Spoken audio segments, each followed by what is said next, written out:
Lauren has shut the doors, so there will be no more jokes from this point, but there is an audience... There is an audience participation slide in this, and if none of you participate, I'm going to be very cross. Anyway, hello. Yeah, I want to acknowledge the beautiful lands on which we gather on today. The Wurundjeri Woi-wurrung people of the Kulin Nation. I pay my deepest respects to their elders, past, present, and future. I also extend that respect to any Aboriginal or Torres Strait Islander peoples who are in the audience here today. Sovereignty was never ceded, and therefore this always was and always will be Aboriginal land. As you can probably tell, I'm a little anxious. This is not a bit, this is what I do in the bathroom before every GCAP talk. And I do this because I like to be humbled before I present myself as an expert to an audience. Hi, intrepid GCAP attendees. Hi. Thank you so much for doing that. Hopefully, I have a note here that says, hopefully the audience responds. If they don't, just die of embarrassment. Anyway, hello. My name is Lucy Mutimer, and I'm a 2D artist and game developer based in Victoria who has worked on a bunch of games, including 420 Blaze It 2, Kinda World, and a fat stack of others. I've been working in games for close to a decade, which is very scary to think about. For the past several years, I've been a full-time freelance 2D artist, working primarily in the game space. I do dabble in graphic design on occasion. I really enjoy running myself as a business and the variety of projects and people I get to work with and make art for. This year, I also added talent agent to my job description. And, thank you, Kirsty. And I've been working with Superglue, a specialised recruitment agency focused on VFX, animation, and the video games industry. Hi, hello.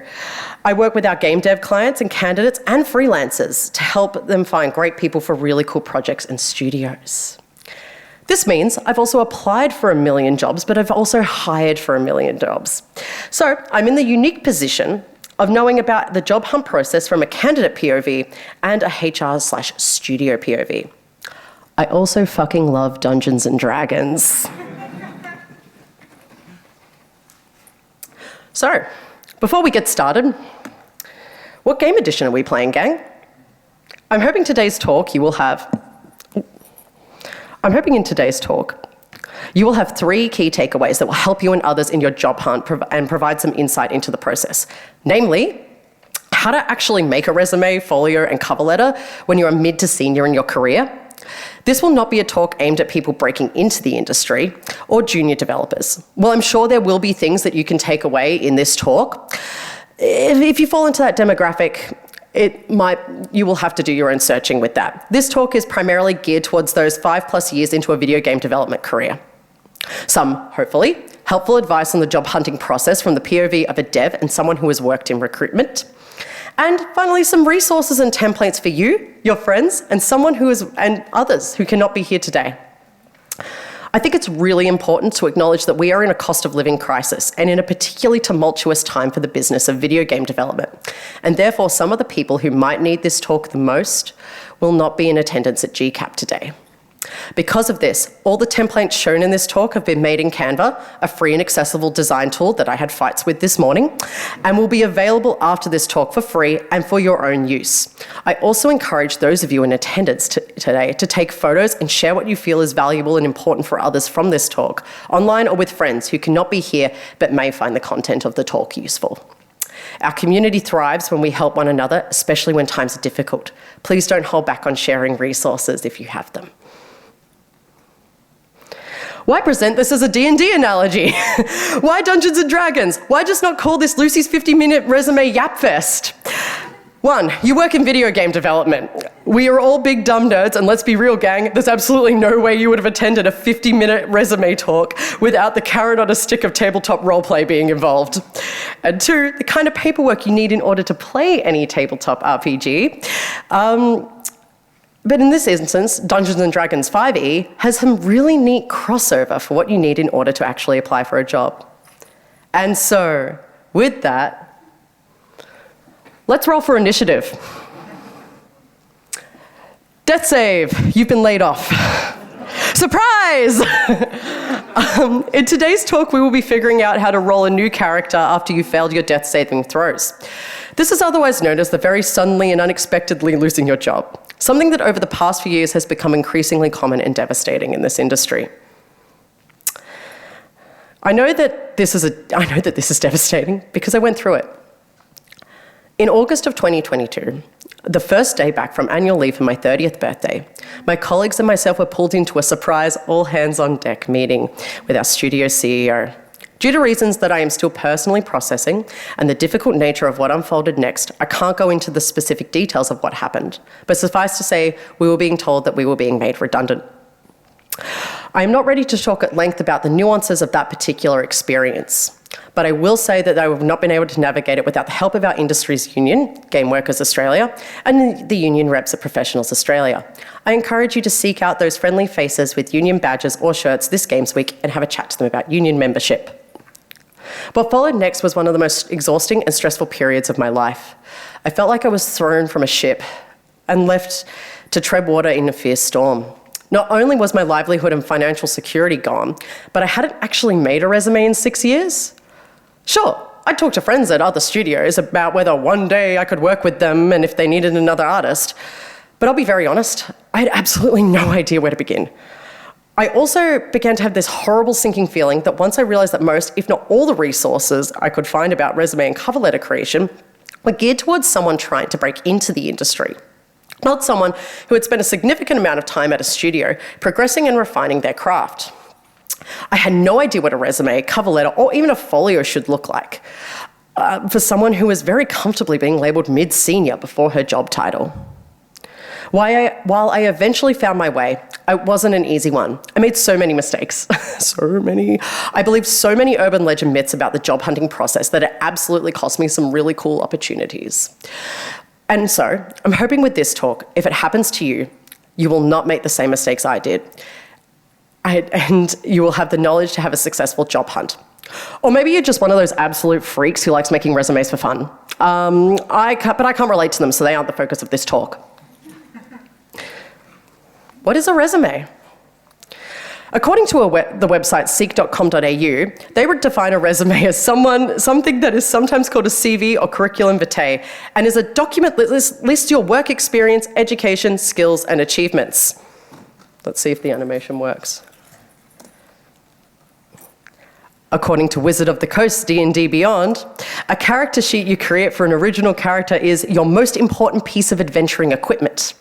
This sheet of paper, whether physical or digital, tells you everything you need to know about your hero, from their ability scores to their animation class features. So, adventurer, it would seem that the two aren't so dissimilar. Before you play any game of Dungeons & Dragons, you must first prepare. Before your first gameplay session, you are expected to prepare several sheets of paper filled with details of your very cool and special original character and how they can function within the confines of the game. Before you get a professional job in video game development, you are also required to prepare several pieces of paper, but this time with the details of the incredible and talented game developer you are. For now, we will be focusing on your resume, otherwise known as your character sheet. Much like a character sheet, you will be listing your skills, languages, and proficiencies. Your character background is your job history, and your ability scores act as your duties you have performed in your roles or projects. Your resume allows me, the DM, to see your level, skill, class, proficiencies, and details. This is the information I need in order to determine what you can do in an encounter. In the context of a job application, the resume gives me the data I need to understand your proficiencies, skills, and experience so I can best understand how you'll perform in the role that I'm hiring for. But what does it need, Lucy? As we have now established, a resume can act as a kind of character sheet. Instead of a badass elven barbarian babe from Baldur's Gate, this character sheet showcases the work history of a seasoned game development professional who is looking for the next phase in their career. A resume is basically a communication tool that shows your ability score. Work history, skills, potential employer, but in order to function correctly, we must establish what your character sheet needs to include. The core things as someone who does hiring that I am looking for in a seasoned, leveled up game developer or adventurer are your character's name, pronouns, these are genuinely very helpful for a variety of reasons to have, contact information, a character bio, so a little bit about yourself. Let me know who you are. Education, ability scores or your skills, your actions, your work history, and character feats, so some notable and relevant achievements. I also recommend if you have any BARD skills, speaker or panelist experience, you include a brief note or list of these. As someone looking at resumes all day, I also love seeing things like volunteer work, awards, and other notable attributes like mentoring or workshops you have been part of that are relevant to the position you are applying for. If we reframe our thinking of what a resume is from that awful piece of paper with my work history on it, oh my God, to my character sheet, it allows us to reconsider what valuable skills and experiences we can add to it to demonstrate to someone hiring for a project or studio that we are an experienced game developer and the right person for the job. A resume shouldn't just be a listicle of your work history. It should be, like a character sheet, a library of data that showcases the different abilities you can and have and bring to a workplace. I've often heard that the resume is the proof you can do the things you say you do in the cover letter, but I think that while really well-intentioned, that line of thinking can mean that we don't see the full scope of who you are and what you can do. By thinking of a resume as a character sheet you use in your sessions to play with, you are able to give so much more data to someone hiring, while also giving yourself the recognition for the things you have achieved throughout your career. I have more. Whoopsie, I forgot to put next slide on my little talky thing. But that's okay. How do we break this information down? The D&D character sheet has a pretty decent layout. It successfully communicates a lot of complex numbers and gameplay mechanics in an efficient A4 sheet. Unfortunately, a resume cannot be structured exactly like your ability scores or your actions. It's often also read by people who have never met you in person. So we need to think about how we communicate our career, feats, and achievements to a complete stranger. Thank goodness we are all game developers and are familiar with the concept of user experience. When constructing a resume, put yourself in the shoes of the person or player reading your resume for the first time. If we use my now well-loved character sheet analogy, how does this look to your DM the first time they read it without you looking over their shoulder? At a glance, are they able to see your ability scores, feats, stats, and skills? I'm going to drop the D&D metaphor here for a bit, while I delve into what the recruitment process is like when I receive a resume as someone hiring for a vacant position. Any position that is put up and open for applications often receives tens to hundreds to sometimes thousands of resumes. Because of the sheer volume of what we have to sit through, recruiters will use a series of HR software to help them receive, process, and progress candidates. My experience comes from using a piece of industry standard software called JobAdder. Every recruitment agency uses a variation of this software, and bigger studios will often have their own version of it. While our system is set up so I must review every resume individually, HR software does make my job easier for me by pulling key information from your resume, such as the skills mentioned in my job posting, your current occupation, location, and then it begins auto-filing a profile on you. I also have about 5 to 10 seconds to review any resume that is put forward for a job. This is to say that the layout of your resume and how it functions with HR software is crucial for making my job functional. Not easier, functional. Because I am also doing a ton of reading really, really quickly, I also really appreciate anyone who takes the time to lay out their resume in a way that is gentle on my eyes and is super readable. So, with this in mind, let's discuss the presentation of your character sheet data. A one-column layout. This is the best for both my eyes and the software reading it. I can easily digest the information you're presenting me. Having your resume be readable and accessible. Use color, please. I love a colorful resume, but clashing colors make it difficult to read. Font choices don't make your resume readable by most people, but especially those who are colorblind or have an astigmatism. I am one of those people with an astigmatism. The flow of information. Your information is presented in a way that reads well and makes sense, e.g. your contact details up top, brief intro, education, and then job history.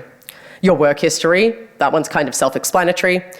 Use headers, subheaders, and segments. Basic graphic design layout skills let me easily know what I'm looking for when I'm reviewing a resume. If I'm searching for something in particular, it also lets me find that faster. PDF.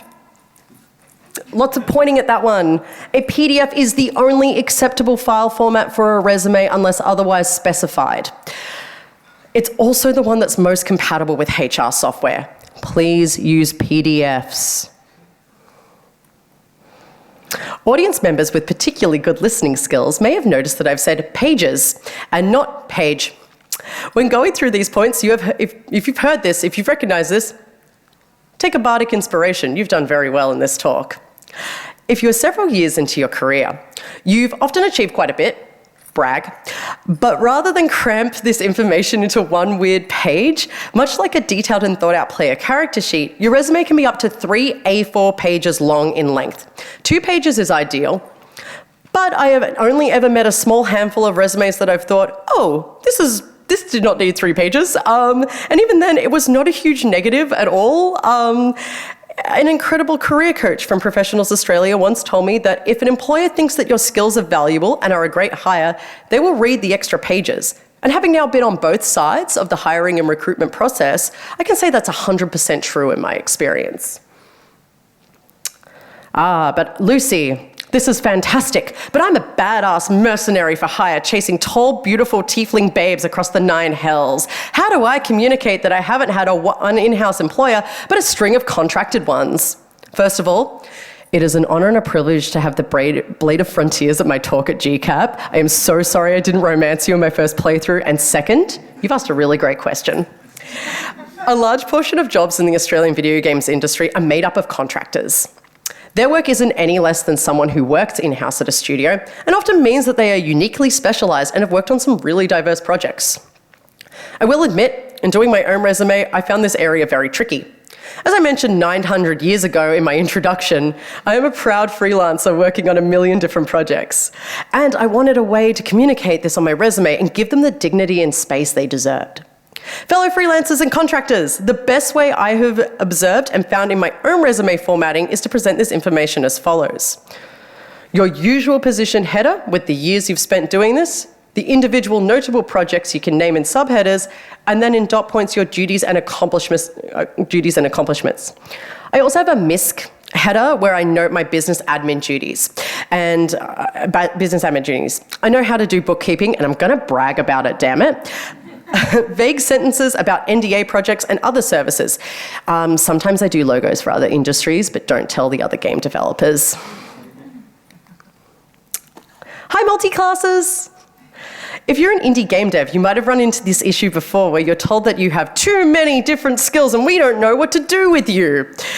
This has happened to me and it is incredibly frustrating. I don't have a complete silver bullet for this feedback, but I have concluded that the most successful resumes are the ones who communicate best how you can solve the problem being presented in the job ad. It's here that I suggest having a master resume, duplicating that, and catering a new copy to the job that you wish to apply for. An example. Beloved voluptuous critical role character Fern Calloway is a rogue and wildfire druid. In a story beat where her druid powers will be the focus, beloved games industry icon Ashley Johnson plays her using the skills provided by that class, with her rogue skills taking more of a back seat. Using this thinking, if you're a great programmer who also does game design work and you're going for a game design role, you would tweak the skills on your resume so that more of the relevant game design skills are the focus of your programming resume. Your programming skills become the garnish. You don't remove the programming skills, but you emphasize the design skills to show relevancy and then add in the programming skills which have assisted you in your design work. I apologize that this is the most ugly-ass URL in the entire world. You've got no idea how long I grappled with this. Please take photos of it. After 15 to 20 minutes of real time and 5 days in game time, we arrive at our destination, adventurers. Using the information I have observed in my work as a recruiter, the various bits of feedback I've had on my own resume from career professionals, and the thought process I've explained today, I have created a lovely resource for you. Our very own resume template / character sheet. This is free to use and built upon for your own use. Like, take this, use it as a template, make it look super cute. I would love to see what you do with it. This is free to use. It is a Canva template, so software requirements are as minimal as I could get them, and the tool itself is pretty easy to use. A link is here and will be posted online on my Twitter and on my website soon after this talk, Weary Traveller. As a recruiter, why is the layout of this helpful? I mentioned earlier that I'm multi-class and work with both a developer and a recruiter. And well, as a level 3 recruiter, I can now tell you from my experience how this format helps me with my job when I'm reviewing your application to see if you're the kind of person I'd like to have join the adventuring party I'm scouting for. The single column format lets me easily read everything I'm looking at. Headers and subheaders let me easily scan and find the information I'm looking for. Clear and concise duties that are tailored to the job and help my software categorize you and let the recruiters control F to find specific things when they are really busy or need to quickly double check something. A PDF means that your resume can be safely and easily stored in our databases. It also means that my software's reader can read, well, your resume. Your details at the start and at the bottom of your resume feel personable and are easy for me to find so I can contact you without having to rapidly scroll back to the top.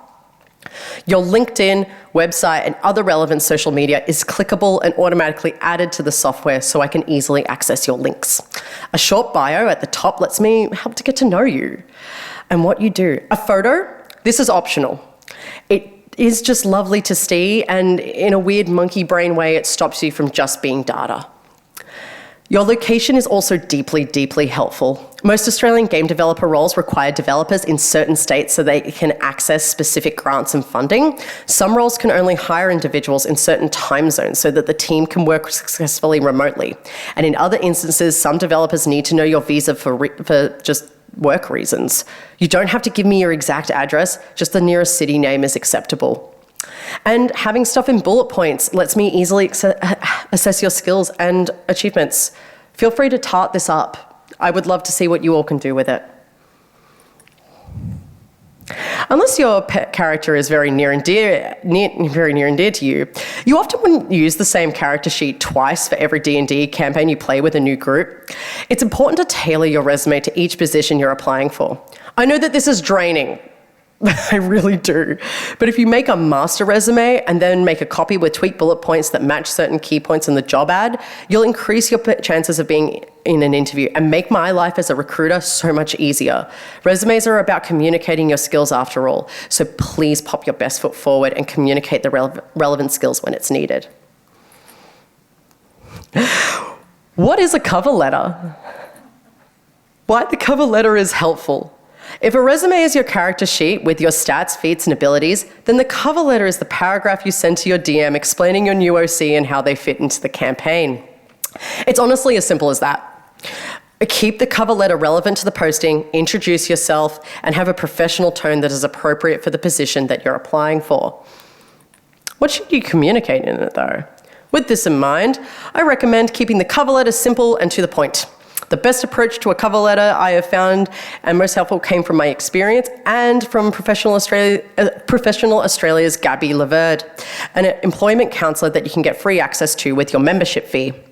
She told me that the best cover letters use the cover letter to pull key information out of your resume to show the hiring manager or recruiter how you best fit the criteria laid out in the job posting.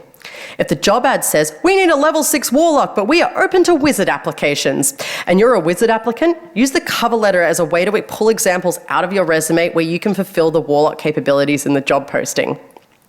The best cover letters I've read and the best ones I've written for myself tend to break down into 3 sections like so. An introduction and personalized greeting to a recruiter or studio, addressing the job criteria in dot point or in a concise paragraph, a sign-off thanking whoever is reading for their time with an invitation to review your resume and folio site. I also recommend including your contact information here, a sincerely name, put your own there please, or what you would like to be referred to in an interview context, and make sure that this is a PDF, same for your resume. Like the resume, I make a template and cater this to each job I apply to so the letter can feel personal, but also so I don't break my back explaining for the 50th time to my DM that I am once again playing an arcane trickster rogue with parent issues. Cover letters are difficult, and boy, does the 9 hell know that I've made some truly bad ones. I've also seen some common mistakes made with them in my first time as a recruiter. So here's a quick do's and don'ts list so you don't fail a constitution saving throw. It's water time, 1 minute. PDF is the only file type you should be applying for a job with. I cannot stress this enough. PNGs and JPEGs, don't let me zoom in and read them. TXT files are so difficult to read and are not professional. Please do not send them to me.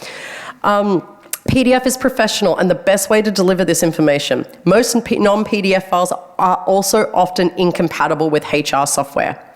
In the same vein, please do not send a job application that is a Microsoft Word document or a PowerPoint presentation. There's some giggles in the audience. This is much more common than you think. Namely, because I can edit these when I open them. And formatting always goofs when a new person opens the file. It's not appropriate. And like the above mentioned unacceptable file formats, it's not compatible with HR software. Next one, please do not badmouth previous employers, even if you feel that genuinely that they deserved it. Explaining that you're job hunting due to a redundancy or are searching for a better work culture is totally acceptable. Calling a specific studio by full name dog shit is not. For starters, it's a weird foot to get started with me on. A complete stranger. And secondly, I might know the studio or person you were talking about, so it's weird and it's majorly unprofessional. Please do not refer to a recruitment agency as a game studio, and the same with referring to a game studio as a recruiter. It communicates that you have not actually read the job posting at all, or that you understand the context in which you are applying for. Please double check that before sending in your application. And finally, please don't use ChatGPT or other AI writing software. I feel that it's pretty widespread knowledge in the industry that I don't have much time for AI. But this is me taking my ethics hat off. Please don't use AI generators or ChatGPT to write cover letters, resumes, or other documents relating to your job search. I know that writing these documents sucks and that writing does not come naturally to everyone. But if you have thought of submitting an application that ChatGPT has written, I can tell you from receiving applications that at least several others have thought of that as well. And when this happens, my system either flags it as spam or I clock it as spam, and that almost always immediately reject it. That is not because I cannot tell this is because I don't know if you're a bot or not. And those happen, they're really creepy when they do. And because other people have the exact same application as you, I can tell that you've all used AI. It's pretty embarrassing when this happens, and it does almost always, they're exactly the same. Please don't tell me anything about your job history. That does you no favors, please do not use it. Your spell book. Oh, here we go. Here we have the ideal format. Feel free to take a photo of this. There is no Canva template for this, but I figured this might be a bit more useful so you can make your own thing. And sometimes people have boxes that you must fill out rather than a whole PDF. Presenting your work for the consumption of strangers. As we work in a commercial creative industry, we need a place to showcase our work. It's time to discuss our spellbook, better known as the folio. I recommend everyone have some sort of website to call back to. Whether this is a basic site made with free tools like Card, Notion, or Tumblr, or something a bit snazzier like a crafted website using a builder like Squarespace. With social media crumbling around us, a website is the best and most stable place to host your work and allow someone to find you. I'm unfortunately not going to be able to cover over the best ways to present every subclass of game developers' work, but I will briefly go over the best way for artists, as that's the one I get the most questions about. ArtStation is a great example of a good layout. Whether you have an ArtStation or not is irrelevant. You don't have to have an ArtStation to be a successful artist in this industry.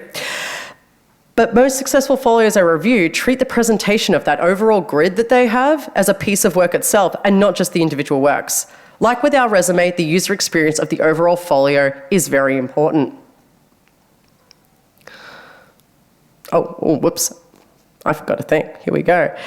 Some tips to think about when constructing a folio for visual work. Are you showing the work that demonstrates what you say you do? You've told me you're a senior environment artist, but you only have individual assets that are 5+ years old here. Make sure the work shown is relevant and consistent with your messaging. Update your spells after each long rest. If the work is no longer something you love in your folio, get rid of it. Replace it with something that better shows your power.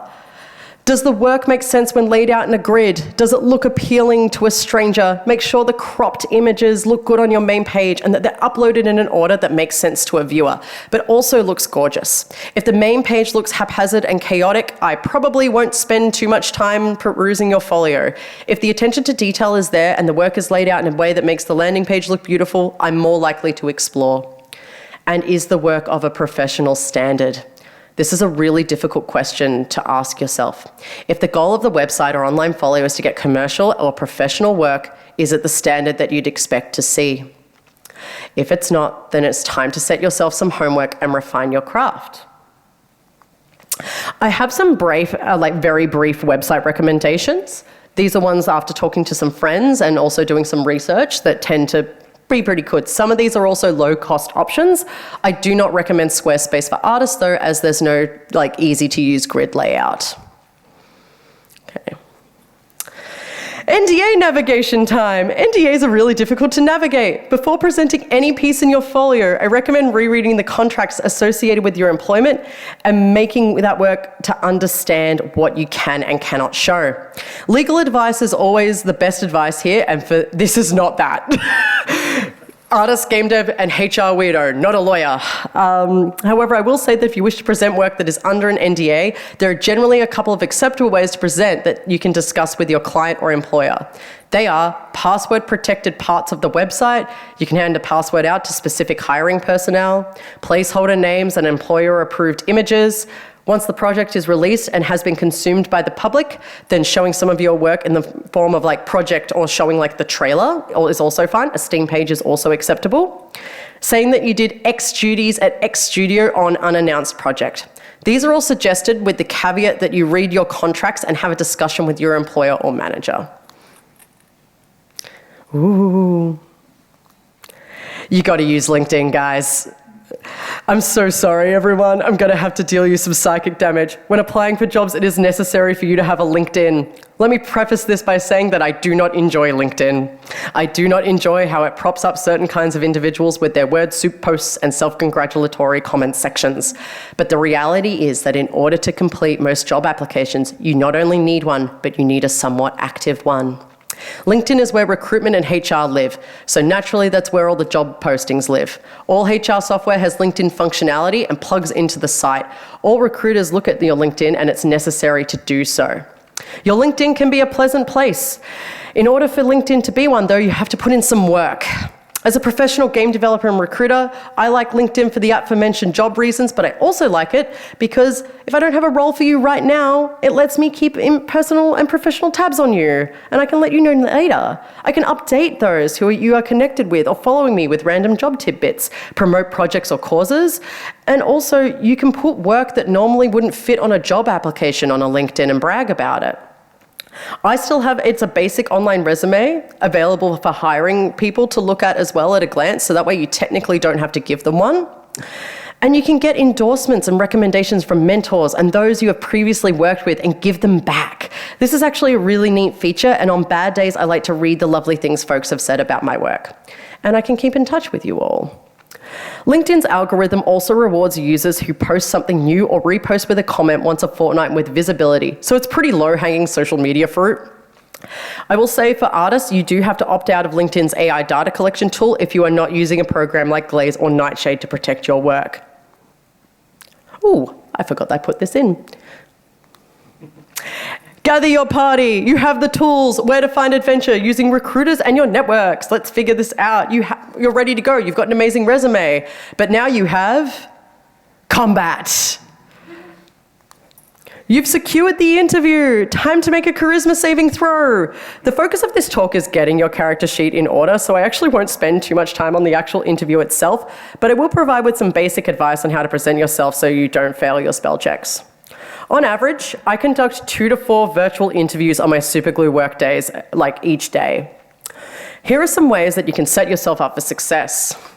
Wear an outfit that makes you feel professional and confident. We work in the video game industry, so I'm not expecting a suit or tie, but wearing something clean that communicates that you're a professional game developer It makes a world of difference, even in a Zoom call. It gives the interviewer an idea of how you'll present yourself in the workplace and that you're taking yourself seriously. It can be a shirt and a jacket, but make sure it's a nice shirt and a nice jacket. Jot down some key discussion points about what you want from your job and what you want to know about the job. Before you start any interview, check in with yourself and jot down some things like your ideal salary bracket. That's a really important one. General job interview question answers, or your visa and citizenship status, relevant start timeframes, all of that like life admin stuff. You will have prepared, you will have prepared, and you knowing what you want from the next step in your career. A job interview can be a discussion, and it's a great opportunity to ask any questions that you have and also jot those down. Test your webcam and devices before you chat. Technical difficulties happen to all the time. They happened at the start of this talk and earlier today to me. And they don't faze us recruitment folks, they really don't. But I always do a test an hour before the interview, or in my case, this morning at 9 a.m. And it still goes wrong. But just to make sure everything's working regardless, so that way I can maximize my interview time. Be mindful of the space you're interviewing in. There is honestly nothing more awkward than interviewing someone and they're in bed. Or they're in a space with a lot of well-endowed anime figurines. Yeah. In the Zoom call, you are in a workplace.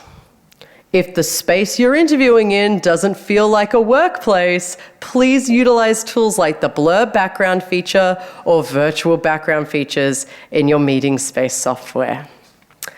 And finally, we've seen every kind of figurine. We're not prudes, it's just inappropriate. And know your opponent. Research who you're interviewing with before you jump on the call. If the studio, project, or developer is named, do a bit of a deep dive. Have a little bit of a look.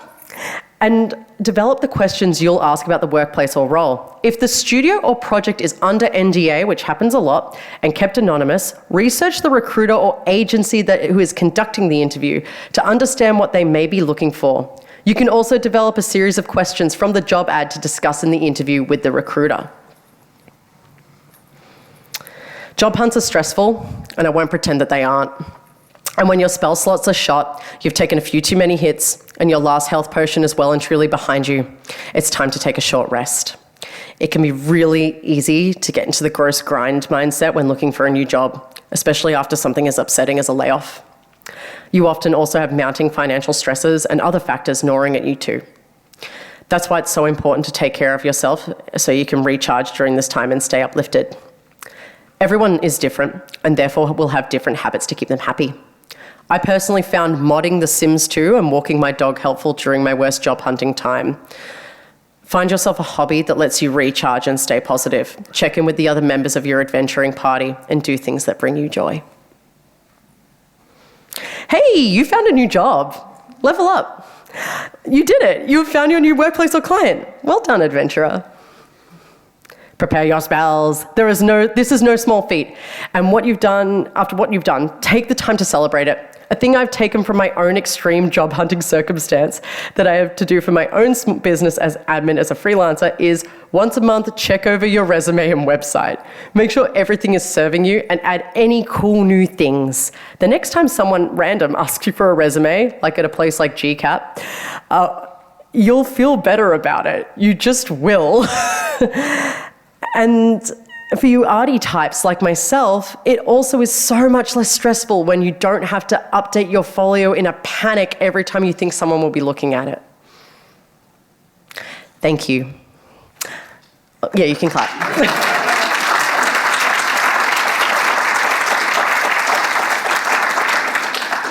However, before questions, you must first perceive my many projects. Okay, everybody. 420 Blaze It 2 Game of the Year Edition is a project I've been working on for the past 2 years. It is available to play at PAX this weekend and at South by Southwest next week. You can also play the demo right now on Steam, and please wishlist us. The team was amazing. Frosty Games Festival. This one people are very excited about. If you're a streamer or developer, please go onto our website and fill out the expressions of interest form. If you are also part of a studio or will have a game, thank you, Lauren. Please let us know. You can find myself or Amy Potter throughout this whole week and ask us as many questions as you want about it. Superglue. We are a VFX animation and video game job agency. You can chat to myself or Kirsty. Can I have you waving? Or Kirsty, about your staffing needs and projects. If you are doing any hiring or are putting together a project for a pitch, prototype, or you got that funding and you need people, please come and talk to us about all your staffing needs. And for 2025 projects, I'm looking for adventuring parties to join in 2025. If your game or project needs some sick illustration or art direction, please drop me a line. Now we may have questions. Hey, hello, great talk. Thank you so much. Thank you, Nick. That wasn't my question though. Only compliments from here on out. As someone who was also laid off I was laid off in 2021, which was a bit of a hard time, and I went through the job search process quite intensely. And it wasn't until quite a way into my job search that I realized that yes, the HR software thing was something that may be holding me back. Besides the tips you shared, is there a way that we can test the way our resume is either compatible or incompatible with this software that we don't have access to? So Nick has asked a fantastic question. Thank you so much. Is there a way throughout your job hunt, if you think you might be accidentally flagging software, the ways that you can figure out software that you might not have access to make your application better? Unfortunately, the answer is no, other than try and rework things. Try the single column format. Rework things, move them around, look at how you're doing keywords and how your bullet points look and try and keep them snappy. And there's usually, even though AI software is involved, it's not anywhere near as sophisticated as we think it is. It's literally just there. So when we have 1,000 resumes come in, it's whoa, okay, this is a lot. But there still should be someone reviewing them all. But if you are finding okay, this is feeling a little weird, look at your resume, rework how you're laying things out, and look at what words you're using with the job ads that you're applying for is my best advice I can give. That's awesome. Thank you. Anytime. Thank you. Hi. Hello. Thanks for the talk.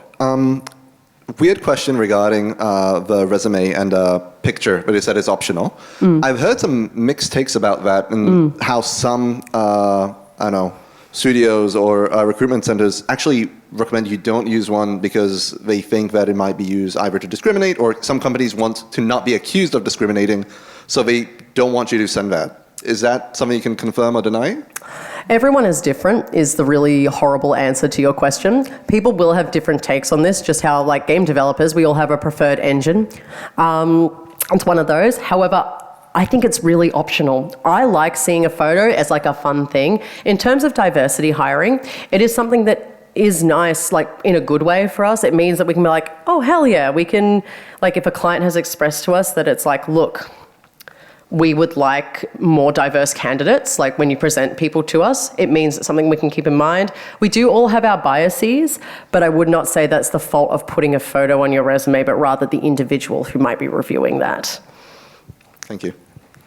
On the resume ordering portion, I noticed that you put education before projects, which surprises me in the context of mid to senior. At least my instinct there would be, I've done so much that my education's pretty irrelevant at this point. What I've done is more important, but could you talk more about that? Yeah, sure. That's an amazing question. So the question was, it can feel a little not instinctive to have the education before the rest of the resume. The reason I do that is because I like to look at it, be cool, you've done this. Now I go on to your actual job stuff. I get to the meat and potatoes. That's why I like to see it, and that I find is the best when I'm looking at a lot of different people's resumes. If you find that your degree or your university experience is not really that relevant to what you're applying for, you can do things like pop it at the end if you would like, or if you feel like it was a million years ago, you can also do that too. So it's not a hard and fast rule, but I like it at the top. So I'm contact details, a little bit about who you are, cool, you studied all these really amazing things. Okay, now it's job time, and I can just focus on that and read. Makes sense. Thank you.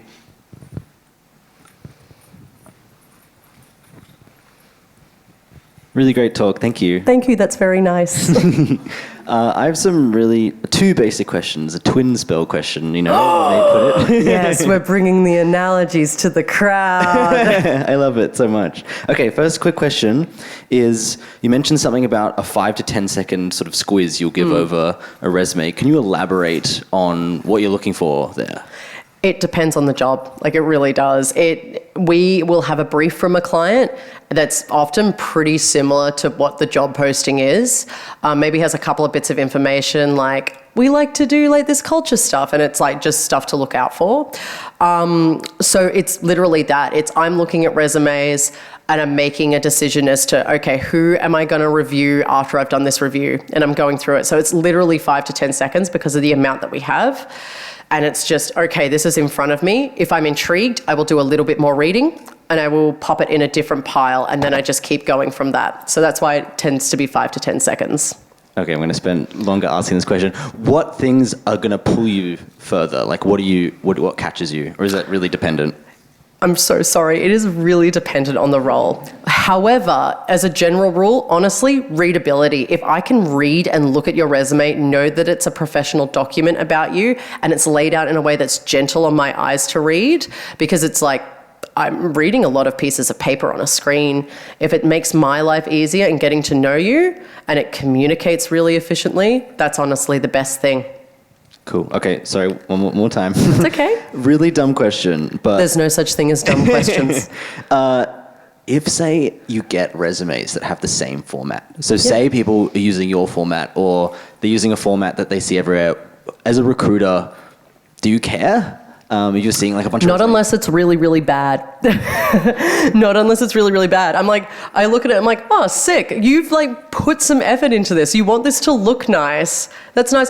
Like we all work in game development. We probably have similar tastes. Like I've noticed programmers tend to use like the same sort of stuff.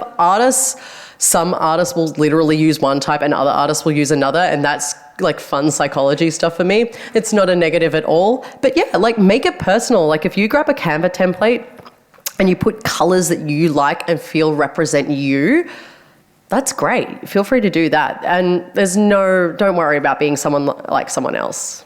Brilliant. Thank you so much. It's okay. Me saying that made more hands raise, and now I'm terrified that we're going to turn this into a group therapy session.